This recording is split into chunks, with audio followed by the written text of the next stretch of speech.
Hi అండి. So నేనైతే ఈరోజు ఉసిరికాయ రైస్ చేస్తున్నాను. ఫస్ట్ అయితే నూనె వేసుకోవాలి. నూనె తాలింపు దినుసులు వేసుకొని పల్లీలు వేసుకోవాలి. పల్లీలు వేగిన తర్వాత ఎండుమిర్చి కరివేపాకు వేసుకోవాలి. కరివేపాకు అంతా వేగిన తర్వాత మనం పచ్చిమిర్చి పేస్ట్ పట్టుకున్నాం కదండి, మిక్సీ వేసుకున్నాము. అది వేసుకొని కొంచెం పసుపు అయితే యాడ్ చేసుకున్నాము. ఇప్పుడు ఇందులో ఇది ఫ్రై అయిన తర్వాత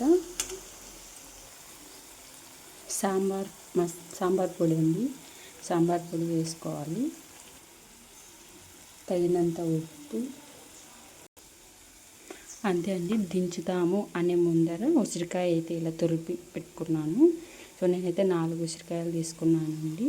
సో లాస్ట్లో స్టవ్ ఆఫ్ చేసేసి కలుపుకున్నాం.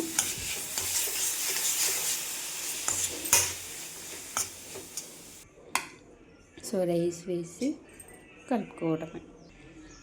సో అంతే అండి, ఉసిరికాయ రైస్ అయితే మనకు రెడీ అయిపోయింది. చాలా బాగుంటుంది, మీరు కూడా ట్రై చేయండి. అంతే అండి వీడియో. Bye bye. సబ్స్క్రైబ్ చేసుకోండి.